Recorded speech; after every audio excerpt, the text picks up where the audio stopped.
Hello, my name is Vint Cerf. I'm Google's Vice President and Chief Internet Evangelist, but some of you may know me as one of the co-inventors of the Internet.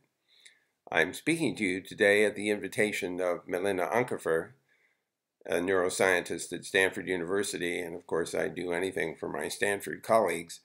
More important, she's also on the board of the co-sponsor of this conference, the Institute of Digital Media and Child Development.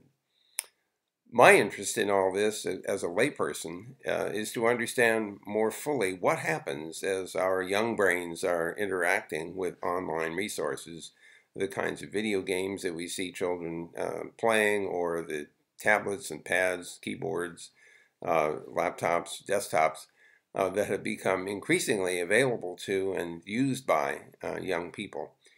I think we know, at least now in the 21st century, that when we're born, our brains are actually heavily connected, and that as we encounter stimuli, that those parts of the neural structure that are not stimulated begin to essentially dissipate. And so we edit our brains as we experience life around us and as we are affected by various kinds of stimuli. The question, of course, is whether anything interesting or unusual or potentially hazardous happens to our brains as we're interacting with online sources.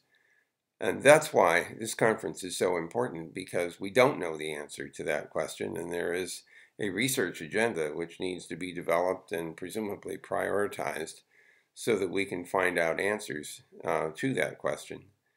And so although I can't be with you in person, I do appreciate the opportunity to highlight how important I think this work is, and I certainly look forward to hearing what happens as a consequence of your meeting, whether a research agenda is in fact developed, and of course in the long run, what is the outcome of prosecuting that agenda.